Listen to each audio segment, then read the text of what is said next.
I've told you we have set up an interministerial committee. One of the things the interministerial committee is going to do is first, do an assessment of all the previous schemes. Why did they fail? Now, what are we going to put in place for this one not to toe that part? Those are answers the interministerial committee will have to give Mr. President in the next 4 to 6 weeks. Because like I said, he has directed that he wants to see beneficiaries by September, October for the 2023-2024 academic session. So all this groundwork has to be completed.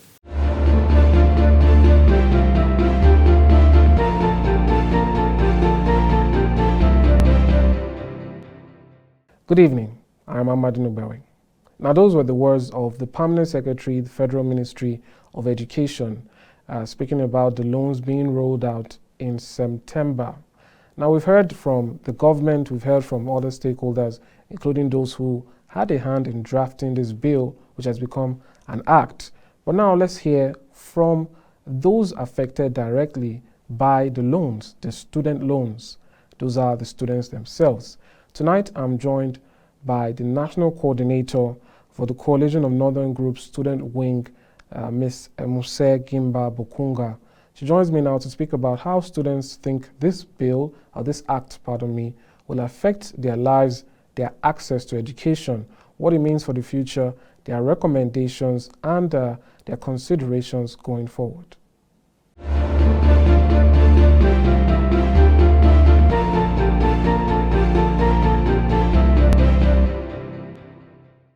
All right, Ms. Bokunga, welcome to Top Talk.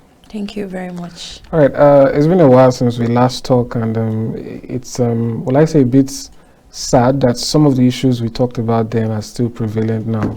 But let's start with the matter at hand today, the Student Loan Act. It's now an act because it has been signed. What are your thoughts on it, speaking as, you know, the students and a leader of a group of students, or a section of students, so to speak? Thank you again, Amadi. It's rather disheartening that this is the country we find ourselves, that issues keep coming up even after we've talked about them, even after we are looking up to the government and other stakeholders for solutions, and it's not forthcoming. But regards to the Student Loan Act, I would say that even before it came on board, our parents have actually been loaning money to sponsor us in school. In fact, to be specific, the children of the masses, you know, the parents cannot actually afford fees to pay for the tuitions, or will I say, they said the levies, because we are not paying tuitions.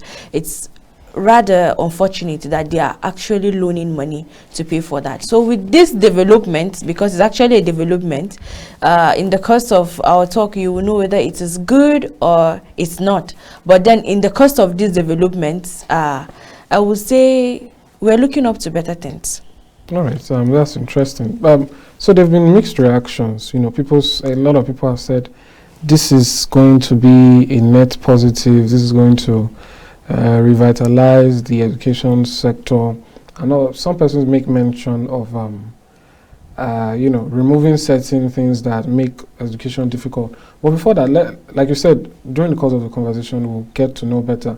So let's start with the positives, if there are any. For a student, when you see that, or when you saw that bill, the act, the provisions, what did you see there that you said, this is good for me, this is good for my colleagues and those coming after me? First was the purpose of the act itself. They said for accessible education, to be able to afford our tuition fees. I was happy that the government, the fight has always been for accessible and affordable education. So when I saw the act and it was saying for accessible education, I was very happy at first. Very, very happy that students will be able to, you know, afford their levies in school.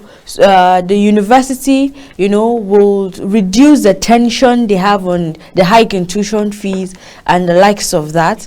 And when I saw the conditions that students who have not been involved in exam malpractice, it gave me so much joy that morality will be brought back to our educational system and also the society. And then when he talked about drug abuse, I was so happy because it made me feel that cultism that has been on the high will now be going low, because anybody that they know is involved in drug abuse, cultism, exam malpractice, and the likes of the vices we find in the university setting will be on the low. But when I saw the qualification for it, the conditions, I was heartbroken. So just that now, we're not heading into the negatives now. Yes. So what are those conditions that you feel are unreasonable, so to speak? Let me say, from the north, if you're saying an applicant should bring, okay, for the applicants, they have to secure an admission, which is okay. You will not be given loan for education if you're not in the school, so that's okay. But when you look at the guarantor, they made provision for 2 out of the 4 lists, which is 1, a civil servant at level 12, 2, a lawyer with 10 years post-call, 3, they said a judge, and 4, they said a justice of peace. Now, coming from the region in the country where poverty is eating us up like cancer and it is fast killing, people go to school on loans already.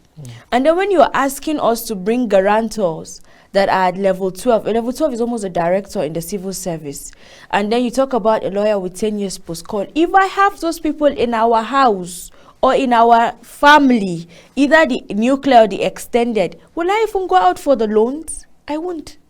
Because these people should be able, you know, to give back to the house, not just the community. They should be able to give back to the house. When you have those people, you should know that you are not even going out to take loans.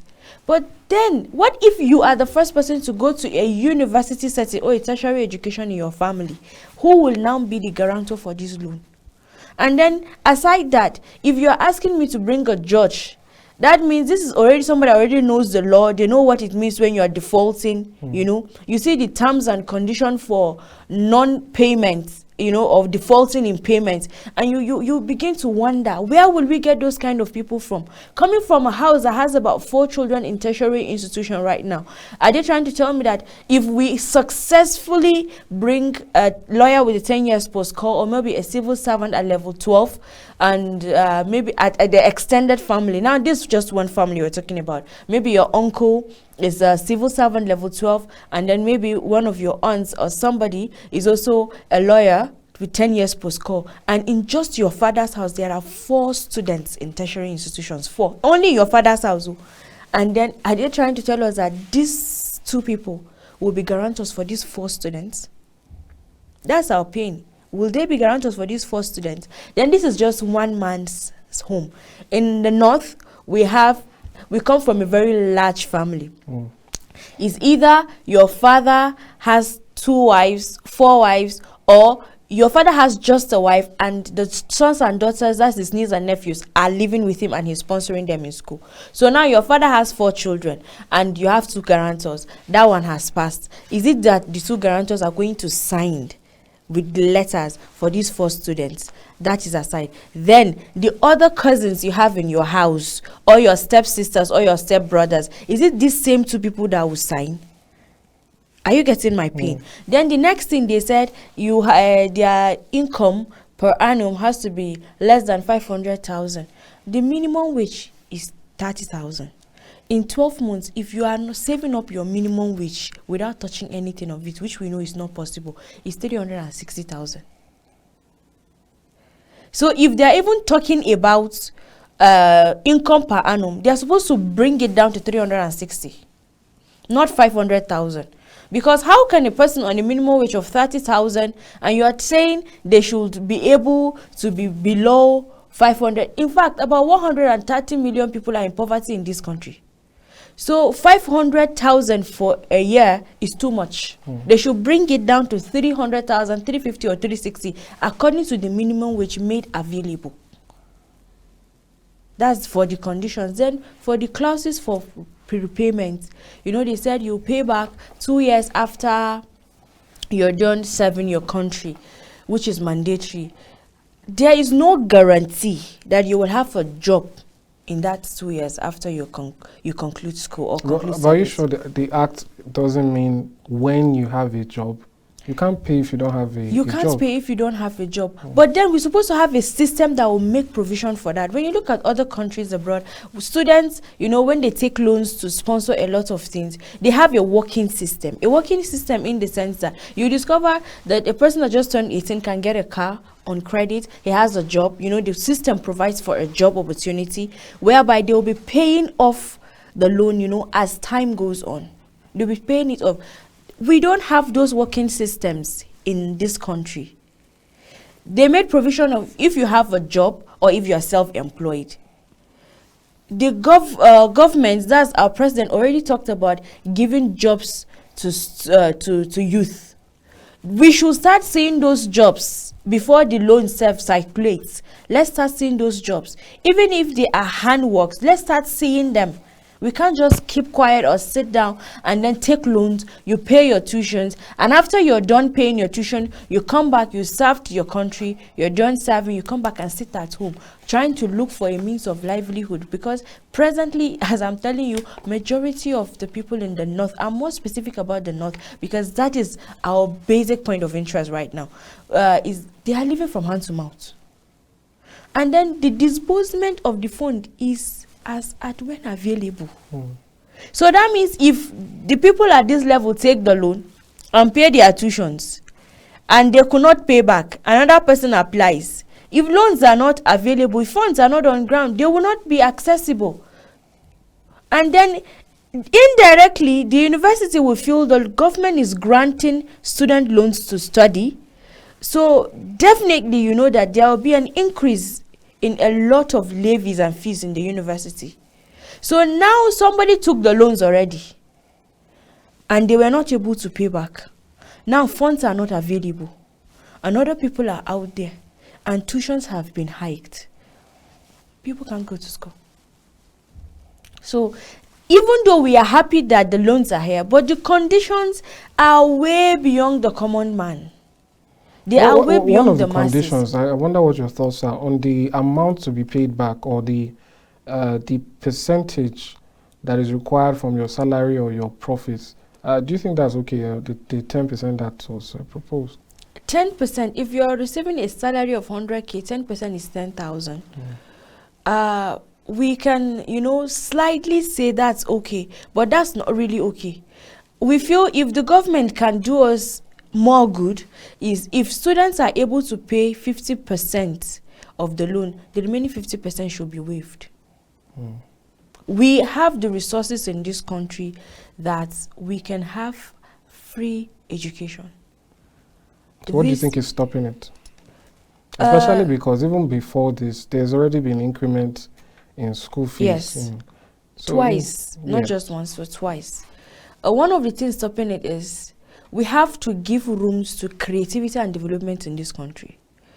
The new government is here. We're trusting God for good governance. We're trusting God for better things in this country.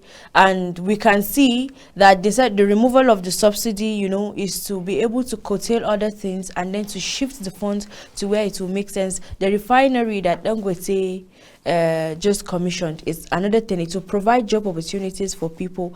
There are industries. Industrialization should be revitalized in this country.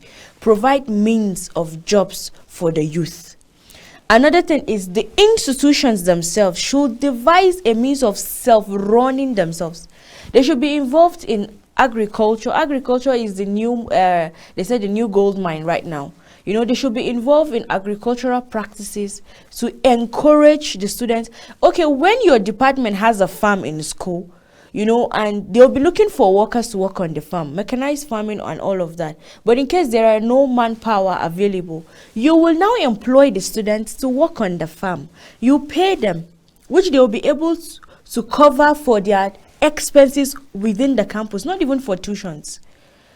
If these universities are to include tuitions into our fees right now, students cannot be able to afford it. Because most of the students going to government-owned institutions are children of the masses. Because children of the well-to-do are going to privately owned institutions or flying abroad. That's interesting. Speaking about the increment, I always like to ask to be sure what's going on. Does the pardon me, do the authorities, the school authorities and whatever, do they actually communicate to you why it's happening? I say this because, with the recent removal of fuel subsidy, if perhaps you were to take your usual transportation route or means, and the price has doubled or it has increased or whatever, you understand that what has happened is that the price of fuel has increased, so the price of this has subsequently or complementarily increased. But with the school fees, I don't know, is there explanation given to you that this is why all of a sudden we are raising your school fees, we are doubling it, we are tripling it? Yeah, most times they say the government are not providing enough help, that they used to in time past. But I don't just feel it's just the government here. I feel, we've employed different strategies of protest in the past, ASU and all of that, strikes, and it yielded no result. It is unfortunate that the government of this great nation is taking ASU to court. It's heartbreaking when you see those things happening in our beloved country. But the explanation they usually give is that the help the government is trying to offer is not enough. A lot of things are happening in the institutions and the likes of that. But it is still not a justification for hiking tuition fees. It's still not a justification. I will keep saying this till education is affordable and accessible in this country. No matter the explanation they will give us in this country, it is not accessible. It is not even affordable. It is not a justification at all for the hikes in tuitions and other levies. Okay, now this takes us to an example. A university like ABU are presently on 4 weeks is it lockdown, or how do I even put it? Because there's no electricity and there's no water. For 4 weeks, this university has been closed down because there's no electricity due to the high debts that the electricity company are owing them. Does that make sense? Now the question is, students are asking, where are the fees they are paying? Where are this? Where are that? So the truth is that the universities actually need help. And before that help is forthcoming from the government, they should wake up and also help themselves. Likewise, the people in the university should think that the students are their children. And with the way things are going, it will break your heart to know that not everybody can afford a tertiary education in this country with the way things are going. So that is why we are happy about the loan, but let them review the conditions. Let them cut it down. We have deaneries in our school. The dean in your faculty, the dean in the student affairs should serve as guarantors to those students. They should be able to do that. Why should you be asking somebody to bring people they don't even have, people that are actually non-existent, to be honest? The deaneries should be able to serve as guarantor. They said a letter covered by your rector or your VC. Where will you even see your VC? Where will you see your VC? A child of a poor man will not even access the VC or director of his school. So where will they see them? So the deanery should serve as guarantors for the students. That is our plea. They should cut down that 500,000 for per annum. They should bring it down to 300,000 because the minimum wage is 30,000. For 12 months, it's 360. So they should bring it down. They should cut all those things down, and they should look for a way of creating opportunities for students. Once they are graduating, there are opportunities available, to cover up for them to be able to meet up to pay for those loan. And once they pay 50%, the government should waive the remaining 50%. So I think that is fair enough. And this brings to mind how bills, get to become bills. You start to wonder where students, even consulted in this system, because this particular kind of bill cuts across both students, parents, the education sector, teachers, ASU. So we really wonder, and ASU themselves have, kind of kicked against it. And you start to wonder, really, what was the consultation involved in arriving at these parameters? I think something I've also noticed, and I wonder if it's an issue for you too. When we speak about the yearly income, I think the bill stipulates, just yesterday, the permanent secretary said that what we are actually analyzing now is just the bill and it's not the act. as of June 12, only 3 people have set eyes on the act: himself, the chief of staff, and the president himself. But that being said, we get the main gist of it. So I wonder, for instance, for that income, it is meant to be proved, I believe, through some tax documents and thereabouts. And that automatically eliminates someone who has a parent who is a carpenter, who is a bike rider, because what tax documents is he going to present to you so that you know that they've been paying this amount or so on? But besides that, are there other recommendations that you feel the bill needs? And second of all, is there a complete alternative that you would have preferred to this, that Nigerian students would have said, you know what, this is it, this is what we want, we don't even want loans, but when you do this other thing, it will help us go to school? First, if the government can provide for free education, we'll be grateful. We will not be here talking all of these dramas and all of these shouts and all the protests. If the government can pay tuitions for students, we will be very grateful. We will be very grateful. And even when they can't pay the tuition and now we are in school, jobs should be made available. Because after your community sponsors you through school, once you're out of school, the community is expecting that however you do it, jobs should be made available for you. And you should start thinking of how to also assist to sponsor another person through school. They can't keep sponsoring us through schools and we keep sitting at homes doing nothing because there are no jobs.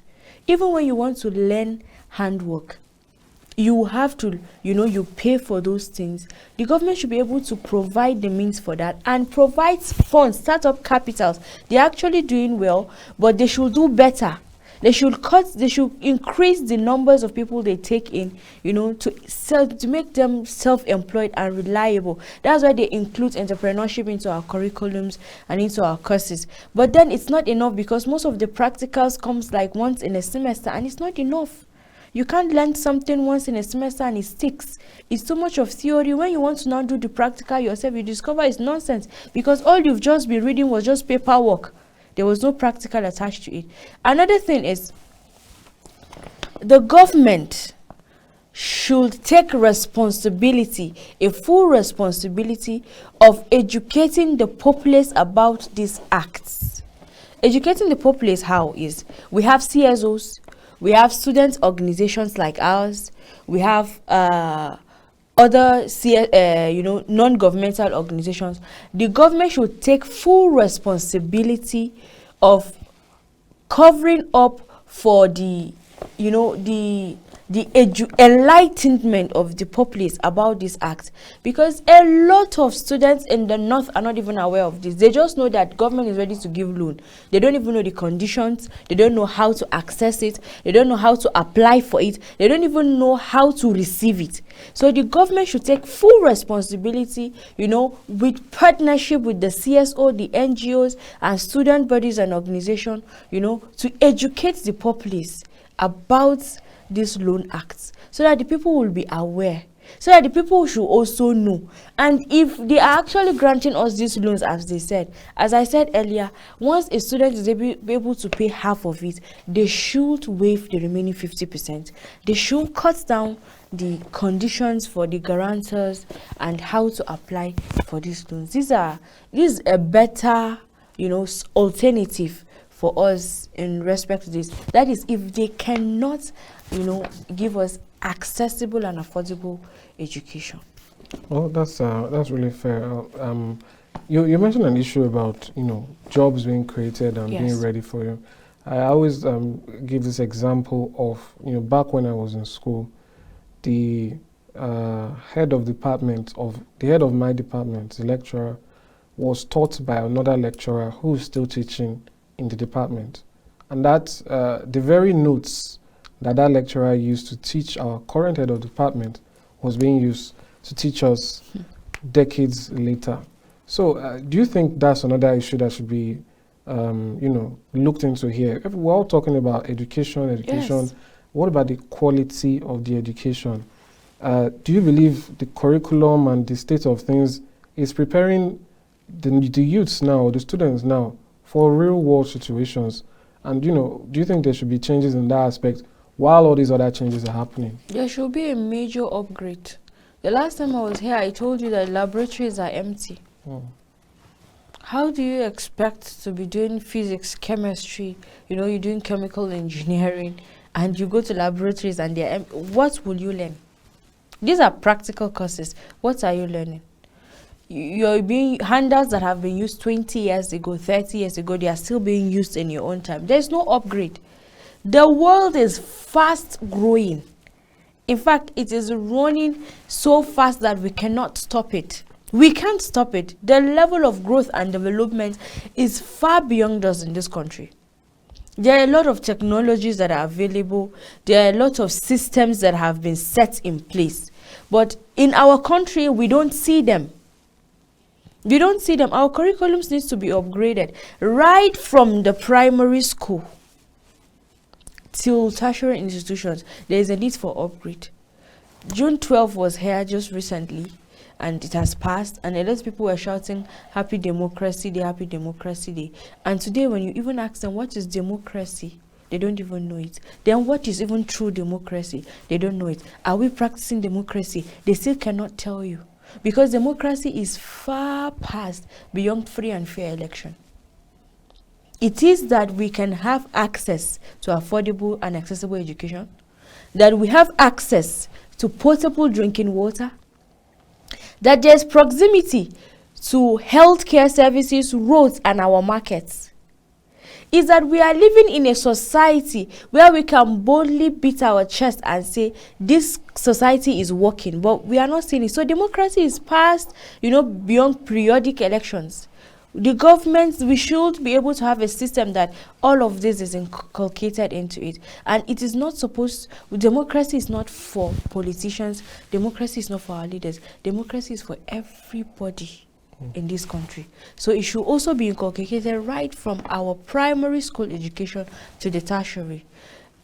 Self-reliance, self-dependency, you know, and independence should also be inculcated in our curriculums from primary school to tertiary institutions. Agriculture should be inclusive.